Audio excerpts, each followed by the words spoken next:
సోదర కార్యకర్తలారా, సోదర నాయకులారా, ఈరోజు కాంగ్రెస్ పార్టీ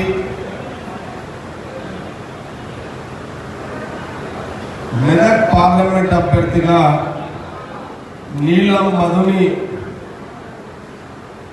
నిలబెట్టిన తర్వాత మన నీలం Madhu Congress party MP candidate Medak parliament. ఈ మెదక్ పార్లమెంటు గతంలో బాగారెడ్డి గారు,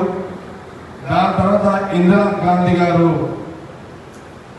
మరి ఈ ప్రాంతానికి ఎంపీగా, ప్రధానమంత్రిగా కూడా ఉండే మనందరూ కూడా తెలుసు. కార్యక్రమం రాజకీయ కొన్ని కారణాల వల్ల గత 25 సంవత్సరాల నుంచి మనము అటు తెలంగాణ ఉద్యమం కానివ్వండి, కొన్ని ప్రాంతీయ పార్టీలు రావడం కానివ్వండి, ఇలాంటి సందర్భాల్లో మనకు ఎంపీ కాంగ్రెస్ పార్టీ అభ్యర్థి ఇప్పటి వరకు కూడా